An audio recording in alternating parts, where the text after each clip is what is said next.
할렐루야. 사랑하는 성도 여러분, 9월 16일 월요일 아깝의 시간이 돌아왔습니다. 오늘은 열왕기하 8장 1절부터 15절 말씀으로 함께 은혜를 나누도록 하겠습니다. 오늘 본문에는 엘리사가 수넴 여인에게 이 땅에 7년 기근이 임할 것이니 다른 지역으로 가서 거주하라 라고 이야기를 해서 수넴 여인이 블레셋 땅에 거주를 하게 됩니다. 7년을 지나고 나서 다시 고향으로 돌아왔을 때는 자신의 재산과 전토가 없어져 있음을 보게 됩니다. 그래서 그 재산을 찾기 위해서 왕에게 나아가서 하소연하게 되고 또 재산을 찾게 되는 이야기, 그리고 하사엘에게 엘리사가 네가 왕이 될 거다라고 이야기를 해줌으로 인해서 엘리야의 이야기대로 하사엘이 베나닷을 죽여 왕이 되는 이야기가 소개되고 있습니다. 그래서 오늘은 수넴 여인의 이야기와 또 하사엘의 이야기를 함께 생각해 보면서 하나님이 우리에게 주시는 말씀이 무엇인가 함께 생각을 해보려고 합니다. 본문 1절에 보면은 엘리사가 이전에 아들을 다시 살려준 여인에게 이르되 너는 일어나서 가족과 함께 거주할 만한 곳으로 가서 거주하라. 여호와께서 기근을 부르셨으니 그대로 이 땅에 7년 동안 임하리라. 이렇게 되어 있습니다. 주목하여 볼 것은 이스라엘 땅에 임할 7년 기근은 하나님이 기근을 부르셨다라고 표현되어 있습니다. 왜 하나님께서 7년이라고 하는 기근으로 이스라엘 백성들을 괴롭게 하셨는가? 분명한 것은 지금까지 성경이 기근을 이야기할 때 그 이유는 대부분 이스라엘의 왕이 범죄하였을 때,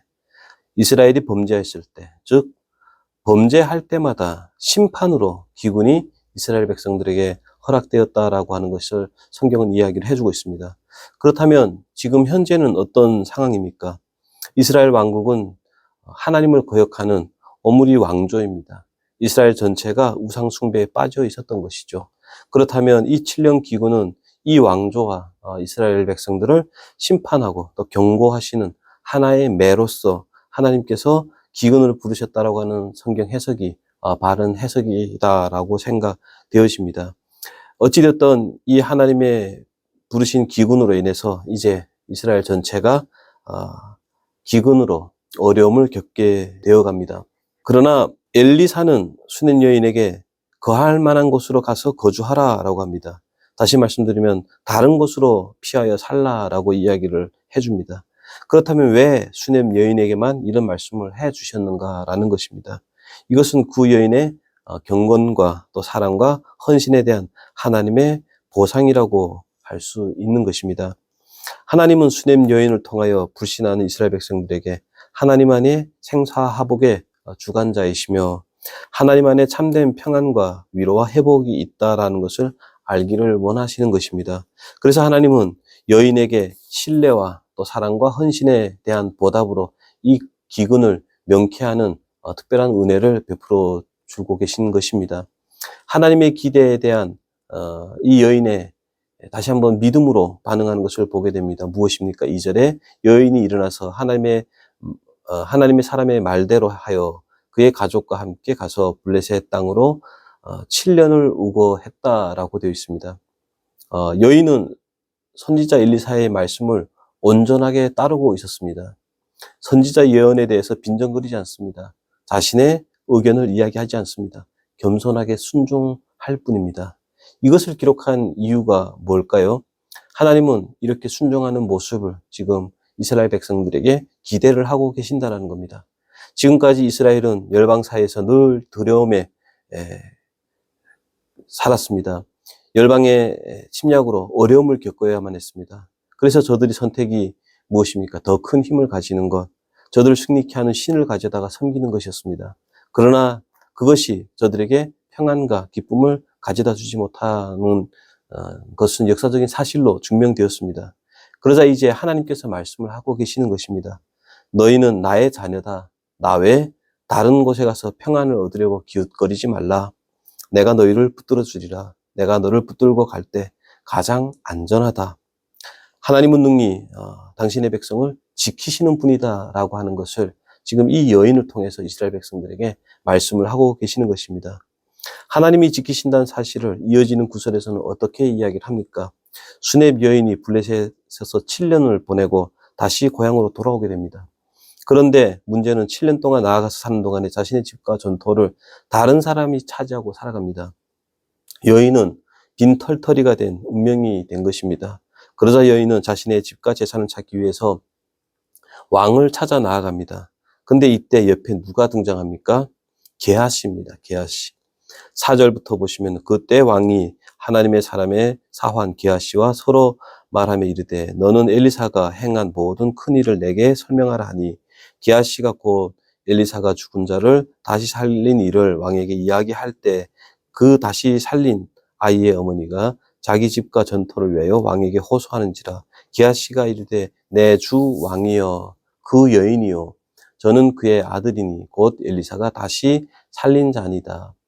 왕이 그 여인에게 물음에 여인이 설명한지라 왕이 그를 위하여 한 관리를 명하여 이르되 이 여인에게 속한 모든 것과 이 땅에서 떠날 때부터 지금까지 그 밭의 소출을 다 돌려주라 하였더라 라고 합니다. 놀랍지 않습니까? 하나님은 당신의 자녀를 지키시고 보호하시기 위해서 게하시를 그곳에 있게 하시더라는 겁니다. 세상에 어떤 왕이 이런 여인의 부르짖음을 듣겠습니까? 하나님이 하시더라는 겁니다.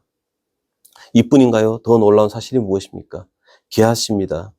오늘 본문 속에 등장하는 게하시의 모습은 우리가 알고 있듯이 속물스러운 모습이 아닙니다. 오늘 본문 속의 게하시는 하나님의 사람의 사환이다 이렇게 긍정적으로 표현됩니다. 무엇을 이야기하려는 것일까요? 하나님은 그 누구도 당신의 구원과 계획과 운총에서 포기되거나 퇴출되는 일이 없다라는 것을 말씀을 하고 싶은 것입니다. 분명히 게하시는 나아만의 문둥병이 치료된 이후에 그의 물질을 탐하여 또 영적인 기만으로 인해서 나아만이 걸렸던 병을 걸리게 되었던 것을 우리는 알고 있습니다. 그럼에도 불구하고 오늘 본문에서는 이스라엘 왕과 함께 있으며 여전히 하나님의 사람의 사환이다, 시종이다 이렇게 등장을 합니다. 과연 이것이 어떻게 가능한가? 문둥병이 걸리기 전의 일인가? 아니면 전염성이 없으니 그 왕과 함께 있을 수 있었다. 아니면 회복된 그 다음의 일이다. 등 다양한 해석이 있습니다만은 성경이 말하려고 하는 핵심은 게하시가 변했다라는 것입니다. 성경은 왕 앞에서 엘리사 선지자의 그 놀라운 행적들을 전하는 그 게하시의 모습을 보여줌으로써 그의 회복된 모습을 소개하고 있다라는 사실입니다. 성경은 더욱이 수넴 여인이 어려움을 처할 때 그의 회복을 위해서 얼마나 중요한 역할을 했는가라는 것을 이야기를 함으로써 긍정적인 게하시의 모습을 소개합니다. 놀라운 것은 이 긍정적인 이야기를 끝으로 게하시의 이야기는 더 이상 등장하지 않습니다. 무엇을 결론으로 말씀을 드리는 걸까요? 하나님은 아무도 버리지 않았다는 겁니다. 하나님은 모두를 회복시키는 분이다. 이것을 지금 성경은 이야기를 합니다.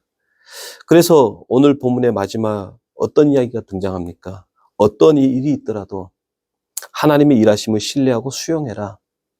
내 눈에 아닌 것 같을지라도 하나님을 신뢰하고 수용해라. 이것이 마지막 메시지가 아닙니까? 신자는 하나님을 믿고 따르기로 결정한 자들입니다.